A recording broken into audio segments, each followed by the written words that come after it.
It was a quiet Sunday afternoon in a small town Dyne. The kind where everyone knew everyone else. The faint hum of an old jukebox played in the corner, mixing with the aroma of coffee and fresh pancakes. The waitress, a kind middle-aged woman named Linda, moved between tables with her usual warm smile. Sitting near the window was a young girl named Emily, no older than 16, with soft brown hair and a bright pink hoodie. Her wheelchair sat neatly beside her, a ceiling companion shed ground used too. Emily had cerebral palsy, and her movements were sometimes stiff and her speech slower. Her spirit was brighter than anyone else's in the room. As she loved coming to the Dyne every Sunday after church. It was her safe place, or at least it used to be.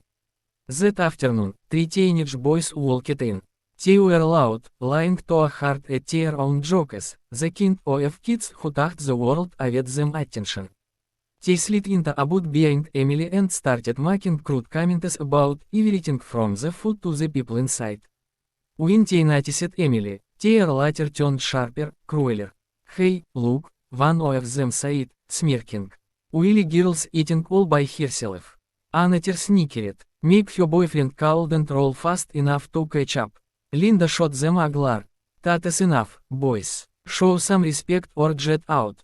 They quieted down for a moment, but when Linda walked away, their whispers began again, louder this time. Emily tried to ignore them, focusing on her chocolate milkshake. Her fingers trembled slightly as she lifted the straw to her lips. The boys saw that and started mimicking her movements, lying like it was the funniest thing they'd ever seen. One of them, emboldened by the others, stood up and walked to her table. "Hey," he said mockingly, "do you need help drinking that?" Before Emily could respond, he reached over and flicked the straw out of her hand. It splattered across the table, chocolate milk dripping onto her lap. The Dyne went silent. Everyone stared, unknown what to do. Emily's eyes filled with tears. Her voice shook. "Please, don't." But the boy only grinned and, without warning, slapped her across the face. The sound cracked through the Dyne like a gunshot. Linda rushed over, furious, shouting for them to leave. A few older customers yelled, "Toa," but the boys only lied and strutted out the door, proud of themselves. Emily sat frozen, her cheek red, tears streaking down her face. Linda wrapped her arms around her. "It is okay, honey," she whispered, trembling with anger. "They're gone now." The rest of the afternoon dragged by in heavy silence. Emily left soon after, escorted by Linda, who promised those boys would be banned forever. But word spreads fast in a small town. By the time the sun dipped behind the hills, the story had already reached the local biker group, a tight-knit bunch known as the Iron Wind Riders. They were rough around the edges, yes, but they had strong moral codes. They protected their town and the people in it. An hour later, the rumble of engines echoed through the quiet streets. One by one, a dozen bikers pulled up in front of the Dyne, their leather jackets glinting under the streetlights. The leader, a broad man with gray in his beard named Mason, stepped off his bike and walked inside. The Dyne went silent again. Linda looked up from the counter, startled. "Evening, boys. Coffee," Mason nodded. "We heard what happened." His voice was calm but heavy. "The girl okay." As she went home, Linda said softly. "Shaken up. Those punks. We know who they are," Mason interrupted, his jaw tightening. "And we'll handle it." The biker sat down quietly, ordered food, and didn't say much. But when one of the teenage boys swaggered back into the Dyne, still lying with his friends, like nothing had happened, the air shifted. The latter did instantly. Mason stood up. "You the one who hit that girl?" he asked, voice low. The boy froze. "What girl?" Mason took a slow step forward. "The one in the wheelchair. You think that makes you a man?" The boy's face turned pale. His friends rushed toward the door. Mason leaned in close, his voice a whisper that carried through the room. "We don't touch kids. We don't hurt the helpless. You ever do that again, in this town or any other, you'll have us to answer to." The boy stammered something about it being a joke, but Mason wasn't done. He pulled out a few bills and tossed them on the counter. Tatas for her meal next Sunday. Make sh in our she's got friends. Then he looked back at the trembling teens. Now apologized to Linda, and then jet out. They muttered quick apologies and bolted out the door. No one followed them, they didn't need to. The lesson had been learned. The beakers stayed a while longer, talking softly among themselves. Before leaving, Mason asked Linda for the girl's address. He wanted to make sure sh was alright. That evening, the rumble of bikes stopped in front of a small house at the edge of town. Emily's mother opened the door, nervous at first, until sh saw the bucket of flowers in Mason's hand. "Mom," he said gently, "we heard what happened to your daughter. We just wanted to tell her she's not alone." Emily wheeled herself to the door, eyes wide. Mason crouched down to her level and smiled. "Those boys won't bother you again, sweetheart. You ever come to that diner, you look false. We'll be sure." Emily smiled shyly. "Thank you," sh whispered. Mason nodded. "You're stronger than they'll ever be." From that day on, every Sunday, a few members of the Iron Wind Riders would show up at the diner. They'd sit a few tables away from Emily, quietly drinking their coffee and sharing stories. The bullies never come back. No one dared make fun of her again. In time, Emily regained her confidence. Sh even started tutoring kids from town at the diner after school. Her laughter, bright, pure, and full of life, filled the room once more. The same jukebox still played in the corner, but now it seemed to hum a little louder, like it was proud of her too. People started saying that something had changed in the diner after that day. Maybe it was the sense of safety, or maybe it was the way strangers started standing up for one another. Either way, kindness had replaced cruelty, courage had silenced mockery, and one small act of decency had made the world, at least in that little town, a better place. And every Sunday, without fail, when the engines of the Iron Wind Riders echoed through the streets, Emily would smile, lift her milkshake, and wave, knowing sh was never alone again. The diner sat at the edge of a small, quiet town where time seemed to move a little slower. The smell of coffee and fried bacon filled the air, and sunlight streamed through the front windows, dancing across the checkered floor. Locals come and went, chatting about the weather or the next football game. It was a peaceful Sunday afternoon, the kind where everyone felt at ease. At a corner table by the window sat a young girl named Emily, 16 years old, dressed in a pink hoodie. Her wheelchair was neatly positioned beside her, and a notebook rested on the table as sh sipped from a chocolate milkshake through a straw. Sh had been born with cerebral palsy, but that had never stopped her from smiling. Emily loved coming to the diner. It was her favorite place, familiar, safe, filled with friendly faces who treated her kindly. Sh often sat for hours, watching cars go by, listening to the jukebox, and scribbling stories in her notebook. On that particular Sunday, however, her peace was shattered.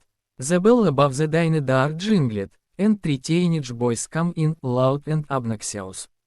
They wore baseball caps backward, lied too loudly, and seemed to think the world revolved around them. They slid into a booth near Emily's table, their voices echoing across the small space. At first, they didn't notice her. They were too busy making jokes about the food and the waitresses, Linda, a kind woman who had been serving at the diner for nearly 20 years. But soon their eyes landed on Emily. One of them nudged the other and smirked. "Hey, look," he whispered, not quietly enough, "the little wheelchair princess is having lunch." The others lied. "Wonder if sh needs help holding the straw," one of them added. Linda turned sharply, anger flashing in her eyes. "That's enough, boys," sh said. "You watch your mouths in here." The boys mumbled apologies, pretending to behave as sh walked away. But as soon as sh turned her back, the mocking began again, louder this time. Emily tried to ignore them, focusing on her milkshake. Her hands trembled slightly, her muscles didn't always do what SH wanted them to. SH was used to people staring, but this felt different. It felt cruel. One of the boys got up and swaggered over to her table. "Hey," he said, his voice dripping with fake concern, "you doing okay, sir?" Emily looked up, her eyes wide. "Yes, thank you," SH said softly. "I'm fine." He leaned closer. "You sir, don't want you spilling your drink all over that fancy chair of yours." His friend slid from the boot. Then, with a smirk, he flicked her straw, sending the milkshake splattering across the table and her lap. The diner went silent. Everyone froze. Emily's lip trembled. SH tried to speak but couldn't. The boy chuckled, proud of himself, and before anyone could react, he slapped her across the face, not hard enough to injure, but hard enough to humiliate. A gasp rippled through the room. Linda came running, shouting for them to leave. "Get out, all of you, right now." The boy slid, tossing a few coins on the counter as they santered out. "Can't take a joke," one of them muttered.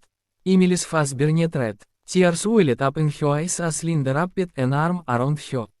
"Sweetheart, I'm so sorry," SH whispered. "They'll never set foot in here again." Emily tried to smile through her tears. "It is okay," SH said, though her voice was shaking. The other customers muttered angrily, some calling the boys cowardice, others saying how shameful it was. But no one followed them. The boys disappeared down the street, lying as if they had done something clever. By evening, word of what had happened spread through the town. Stories travel fast in small places. It wasn't long before the local biker group, the Iron Wind Riders, heard about it. They were a rough-looking crew, but they weren't troublemakers. They were veterans, mechanics, and fighters, men who believed in respect. Their leader, a tall man with a silver beard named Mason, slammed his coffee mug down when he heard the story.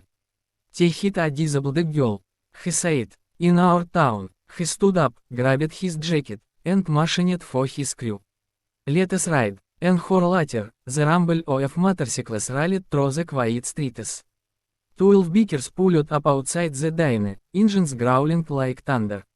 People turned their heads as Mason pushed open the door and stepped inside. The room went quiet again. Linda looked up from behind the counter, surprised but not afraid. "Evening, Mason," SH said. "What brings you here?" Mason took off his gloves. "Heard about what happened earlier." "That true?" Linda nodded, her voice soft. "It is true. Poor girl's at home now." SH was so shaken. Mason's expression darkened. "We know who those boys are," he said. "Don't worry, they'll be handled." He sat down at the counter, ordered coffee, and waited. The bikers followed his lead, filling the diner but keeping to themselves. Not long after, the bell above the door rang again. The cemetery boys walked in, lying like nothing had happened. They froze when they saw the leather-clad men staring at them. Mason stood slowly. "You the ones who hurt that girl?" he asked. The boys looked at each other. One of them tried to laugh it off. "Man, it was just a joke." Mason took a step closer. "You think hitting a disabled kid is funny? That make you feel big?" His voice was low and calm, which made it even scarier. The boy swallowed hard. "We didn't mean nothing by it." "Then you won't mind apologizing," Mason said. He pointed to Linda. "Start with her. Then you'll write an apology to that girl. You'll deliver it tomorrow. Understand?" The boys nodded quickly, stammering out a few rushed apologies. Mason leaned closer to the one who slapped Emily. "You ever pull something like that again, and you'll have all of us to deal with." His tone was cold but steady, more like a promise than a threat. The boys ran out the door, pale and shaking. Mason tossed a few bills on the counter. "That is for the girl's next meal. Tell her we said hi." The bikers finished their coffee and left. The sound of their engines faded into the distance, leaving the diner in stunned silence. The next morning, Mason and two other riders showed up at Emily's house. Her mother opened the door, courteous until SH saw Mason holding flowers. "Mom," he said gently, "we wanted to check on Emily." The girl willed herself to the doorway, smiling shyly when she saw them. Hi, she said. Mason crouched down to her level. You're braver than any of those boys. They won't bother you again, I promise. He handed her the flowers. These are for you, from all of us. Emily's eyes brightened. Thank you, she whispered. From that day forward, Emily's Sundays were never lonely. Every week, a few of the Iron Wind riders would stop by the diner for coffee. They always sat near the window, nodding to Emily when she came in. The bullies never returned, and no one ever mocked her again. Slowly, she found her confidence again. She started smiling, lying, even helping other kids with their homework at the diner after school. The townspeople noticed the change. The diner felt warmer, safer, filled with laughter instead of fear. And every Sunday afternoon, when the rumble of motorcycles echoed through the streets, Emily would look up from her milkshake, wave at the beakers, and smile, knowing that kindness could roll louder than cruelty, and that sometimes heroes were lighter and rode on two wheels.